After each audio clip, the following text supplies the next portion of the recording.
Halo, apa kabar kalian? Sehat lah ya? Kembali lagi di channel Van Halen Movie. Kali ini kita akan mereview sebuah film yang berbeda dari rangkumanku yang lainnya, yaitu film dari negeri Thailand yang berjudul Renpi. Karena ini film Thailand, jadi ngomongnya harus Thailand. Renpi, Renpi kap. Judul film ini dalam bahasa Inggris adalah Senior, yang dirilis tahun 2015. Film bergenre horor romantis ini akan menceritakan seorang gadis muda yang cute banget. Serius, nggak bosan lihat wajahnya. Asli, lihatlah. Gadis ini bernama Mon, memiliki kemampuan yang tidak biasa sejak kecil, di mana dia bisa berkomunikasi dengan hantu dan merasakan keberadaannya melalui indera penciumannya. Suatu ketika dia didatangi hantu yang penasaran. Hantu pria yang tampan meminta dirinya untuk membantu sebuah kasus pembunuhan yang dulu terjadi di gedung tempat dia bersekolah sekarang. Hantu penasaran itu memaksanya untuk membantu mencari tahu siapa pembunuh sebenarnya dari Putri Panawadi, yang merupakan putri kerajaan di istana gedung ini dulunya. Sembari menyelidiki kasus, mereka malah mengalami kedekatan dan saling jatuh cinta. Lantas bagaimana kisah dari Mon dan hantu lelaki tampan ini nantinya? Dan siapakah pembunuh Putri Panawadi sebenarnya? Ya udah, langsung aja ke ceritanya. Intro.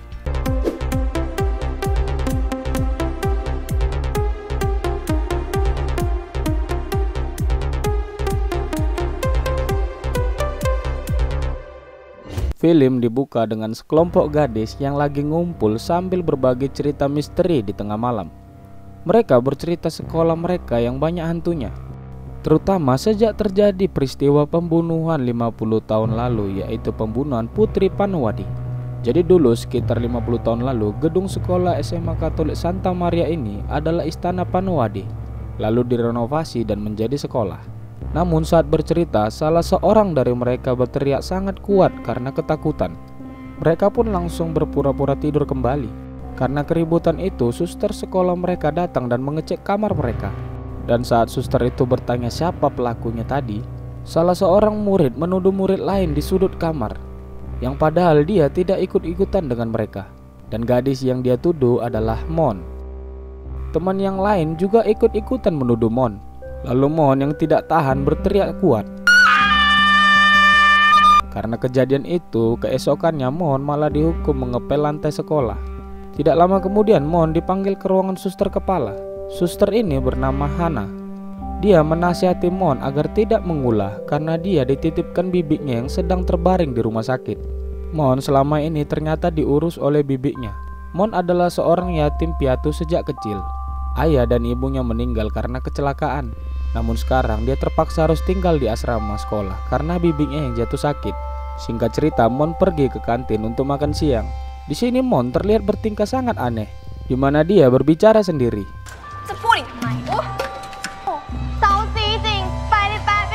Hal itu membuat teman-temannya menganggap dirinya aneh. Cantik-cantik tapi bengak ya kan.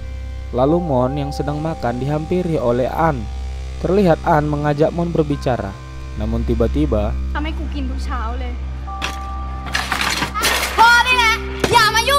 Mon marah-marah lalu pergi dari situ. An pun sangat baik pada Mon. Meski sudah dibentak, An memberikan sebuah jas hujan pada Mon agar Mon bisa pulang melewati hujan. Singkat cerita, Mon pergi ke rumah sakit untuk menjenguk bibiknya.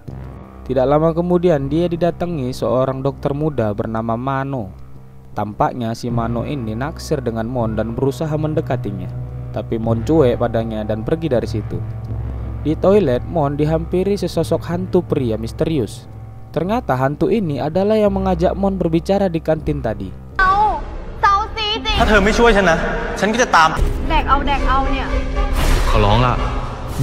Jadi tadi Mon itu nggak membentak si N, tapi membentak si hantu ini. Sedikit penjelasan, Mon memiliki kemampuan bisa merasakan makhluk halus dari indera penciumannya. Hal itu terjadi sejak kecelakaan yang menimpanya sewaktu kecil dulu, di mana karena kecelakaan itu juga kedua orang tuanya tewas. Dan ternyata kemarin malam di sudut kamar, Mon juga didatangi hantu pria penasaran ini. Hantu pria ini menjuluki dirinya Runpi, yang berarti senior. Runpi dulunya juga sekolah di sini. Sebelum sekolah ini menjadi sekolah khusus wanita, sekolah ini merupakan sekolah bisnis khusus pria. Runpi di malam itu ternyata meminta bantuan Mon untuk membantunya menyelidiki kasus kematian dari Putri Panawade. Runpi mengatakan bahwa tukang kebun yang dituduh membunuh Putri Panawade tidak bersalah. Arwah dari tukang kebun itu gentayangan dan menuntut keadilan. Arwahnya akan gentayangan jika si pembunuh masih hidup. Lantas Mon pun bingung karena mengira hantu tahu segalanya. Lalu Runpi menjelaskan bahwa hantu hanya mengingat apa yang dia lakukan semasa hidup sebelum dia mati. Bahkan hantu juga lupa apa yang membuat dia mati. Singkat cerita, esok paginya Mon menemui Anne di atas sekolahnya. Anne curhat ke Mon karena teman sekolahnya yang lain membulinya. Anne digosipkan tengah dekat dengan guru kimianya dan dianggap murahan. Anne menjelaskan pada Mon bahwa dia jatuh cinta pada guru kimia itu. Tapi Mon menasihatinya agar Anne menjauhi guru kimia itu. Mon mengatakan arwah ibunya di sini dan arwahnya meminta menyuruh Anne menjauhi guru kimia itu. Anne awalnya tidak percaya dan menganggap Mon mengada-ngada. Namun saat Mon menjelaskan ciri-ciri dari almarhum ibu, bahkan Mon belum pernah menjumpai ibu dari Anne sebelumnya, Anne pun percaya padanya. Semenjak dari situ, Anne dan Mon mulai berteman dekat dan sering menghabiskan waktu bersama.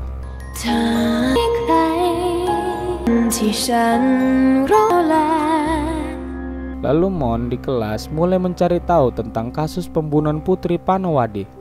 Mon dan Runpi mengobrol di kelas dan sialnya suster yang mengajar mengira dia sedang meledek dirinya. Hal itu pun membuat Mon harus menerima hukuman.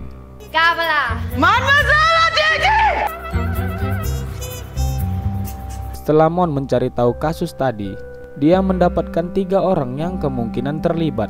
Pertama, dokter dari Putri Panawade bernama Dr. Saner, diketahui masih hidup sampai sekarang. Yang kedua adalah Prapan, pengacara Putri Panawade yang mengurus surat wasiat putri itu, diketahui sudah meninggal 5 tahun lalu. Yang ketiga adalah Warren Art, susahnya namanya ini. Si Warren Art ini adalah sekretaris putri dan diketahui menghilang sebelum pembunuhan itu terjadi. Untuk mendalami kasus ini, mereka melanjutkan olah TKP ke kuburan belakang sekolah, di mana kuburan ini dulunya adalah kolam tempat dibunuhnya Putri Panawade. Lalu Mon mencoba mendalami bau dari daerah itu. Secara tidak sengaja dia mencium bau darah dan bubuk mesiu dari masa lalu. Runpi pun bingung karena tidak ada dikatakan tentang pistol di kasus pembunuhan itu. Lalu Mon menanyakan apakah di zaman dulu ada tes DNA. Tentu belum ada, sehingga dia pergi ke rumah sakit untuk mencari arsip dokter Putri dulu. Dokter Mano yang tadi membantunya menemukan arsip itu. Singkat cerita, Mon datang ke rumah dokter dari Putri yang ternyata sudah pensiun. Dia menanyai kasus sang putri pada dokter itu. Dokter itu pun menjelaskan tentang bayi Daeng. Bayi Daeng adalah anak adopsi dari Putri Panawade. Ibunya Daeng meninggal saat melahirkannya, dan ibunya dulu merupakan perawat si dokter ini. Setelah itu Putri mengadopsinya dan mengangkatnya menjadi anak. Namun Daeng menghilang sebelum terjadinya pembunuhan Putri. Lalu Mon menanyakan tentang pengacara Putri yang sudah meninggal. Si dokter langsung mengatakan sangat kenal dengan pengacara itu. Dia menunjukkan kebenciannya pada pengacara itu dan mengatakan bahwa pengacara itu adalah orang munafik dan sangat pantas meninggal. Setelah mendapatkan informasi dari dokter tadi, Mon melanjutkan penyelidikannya dengan datang ke rumah sakit lama tempat dokter tadi itu bekerja. Di situ tidak begitu banyak informasi yang dia dapatkan. Hanya saja penjaga gedung itu mengatakan sering melihat arwah dari salah satu ruangan, di mana arwah itu berwujud perawat yang sedang hamil. Teka-teki makin misterius saja ya. Lanjut, Mon pun berencana pergi ke rumah pengacara Putri tadi, karena diketahui ternyata istri mendiang pengacara tadi masih hidup. Jadi memungkinkan mereka mendapat informasi dari situ. Mon pun datang ke rumah itu, namun dia malah diusir istri pengacara itu. Keesokan harinya Mon kembali bersekolah. Lalu Anne menemui Mon. Dia curhat kepada Mon dan mengatakan bahwa dirinya hamil dan penyebab hamilnya adalah guru kimia itu. Anne mengatakan sudah meminta pertanggungjawaban pada si guru. Namun si guru kimia itu tidak percaya dan mengelak. Mon yang kesal mendengar hal itu pun langsung pergi menemui guru kimia itu. Mon meminta guru itu bertanggung jawab atas kehamilan dari temannya N. Namun jawaban guru itu sama. Dia mengatakan bahwa belum tentu itu anaknya, karena N digosipkan murahan dan suka tidur dengan banyak pria. Mon tidak peduli dan menantangnya tes DNA. Tapi guru itu beralibi dan tetap tidak mau. Akhirnya Mon mengancam akan melaporkannya ke polisi. Dan sebelum Mon melakukan itu, si guru menahannya dan menunjukkan pada Mon sebuah foto bugil dari An. Si guru mengancam akan menyebar foto itu jika Mon melaporkannya ke polisi. Mon pun kaget dan meminta guru itu untuk menghapus foto itu. Tapi ternyata si guru malah menggoda Mon. Mon pun memukul guru kimia itu dan pergi. Mon pergi menjumpai N dan memaksanya untuk pergi tes DNA. Namun N tidak mau karena malu. Mon pun marah dan mengira N telah membohonginya atas kehamilan yang ia katakan. Lalu Mon merajuk dan tidak mau berbicara lagi dengan N. Hey Mon!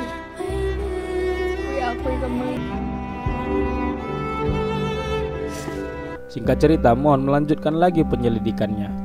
Dia datang lagi ke rumah istri pengacara Putri tadi dan tetap ditolak berkali-kali olehnya. Hingga akhirnya Mon mengatakan dirinya sudah berbicara dengan dokter Senar dan akan mengekspos sebuah kebenaran. Akhirnya Mon diperbolehkan masuk. Di situ Mon mengatakan padanya bahwa si dokter menceritakan suami ibu ini berselingkuh dengan sekretarisnya dan bahkan mencurigai suami ibu ini telah membunuh sekretarisnya dulu. Nah, di sini istri pengacara ini ngomong balik ke Mon bahwa dokter itu dulu menyukai Putri Panawade. Namun karena golongan atau kasta, jelas Putri tidak mungkin mau menikahi dokter itu yang merupakan golongan bawah.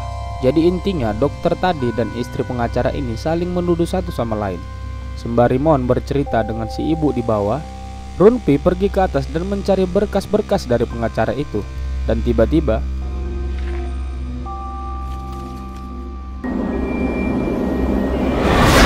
Runpi diserang oleh hantu Prahpan si pengacara itu. Mon yang mendengarnya langsung menyusul Runpi ke atas. Namun dia dihadang oleh hantu Prahpan. Mon pun menerobosnya dan mencoba mencari arwah Runpi.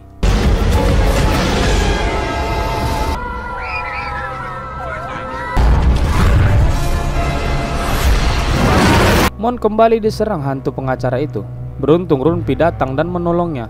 Namun hantu pengacara itu malah menghajar Runpi. Tak lama kemudian si ibu datang dan membawa pistol dan mengusir mereka berdua. Tahan dulu. Ada yang belum dijelasin. Kenapa mereka berdua? Nah, di cerita ini orang yang bisa melihat hantu adalah orang yang akan segera menjumpai ajalnya. Dan bisa kita tarik kesimpulan si ibu itu udah gak lama lagi, atau bisa dibilang mau mati. Dan ternyata benar, di malam harinya istri pengacara ini bunuh diri menggunakan pistolnya. Lanjut setelah dari situ, Runpi mengatakan sempat melihat tentang berkas surat wasiat Putri dulu. Dia mengatakan melihat adanya kejanggalan di mana pengacara Prapan sebagai pelaksana surat wasiat. Dan sekarang mereka menjadikan Prapan sebagai tersangka sementara dengan alibi ingin merebut kekayaan Putri Panawade. Di malam harinya Mon ternyata diajak kencan oleh si dokter muda. Terlihat dokter ini sangat tergila-gila dengan Mon. Namun Mon hanya memanfaatkan dia untuk mendapatkan berkas dari rumah sakit sebagai penyelidikan kasus tadi. Mon mendapatkan lagi bukti dari data itu. Ditulis di situ ada zat kimia yang ditemukan di darah jenazah Putri, di mana zat kimia itu dapat menyebabkan orang kebingungan sementara waktu. Semakin menarik kasus ini. Dan tiba-tiba lampu di kafe kedap-kedip. Dan sepertinya itu perbuatan dari Runpi yang cemburu dengan kencan mereka berdua. Akhirnya Mon pun pergi dari situ. Dia mendatangi galeri foto jadul di tengah kota. Di situ dia bertemu lagi dengan Runpi. Runpi mengakui dia yang membuat lampu di kafe tadi kedap-kedip. Dan setelah itu kedekatan antara hantu good looking dan Mon mulai muncul.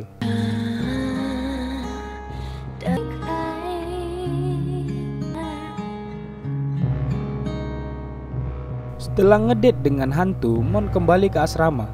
Dan saat pulang, Mon ternyata menemukan si N sedang bersembunyi. Di situ Anne terlihat babak belur. Hal itu dikarenakan Anne dibully di sekolah oleh teman-temannya.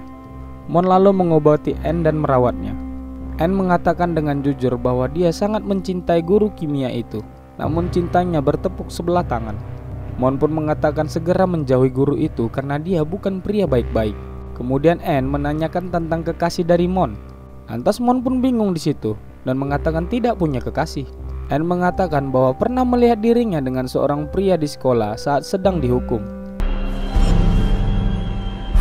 Wah, kalau Anne bisa melihat hantu, berarti kemungkinan Anne juga bakal meninggal. Wah, serem ya.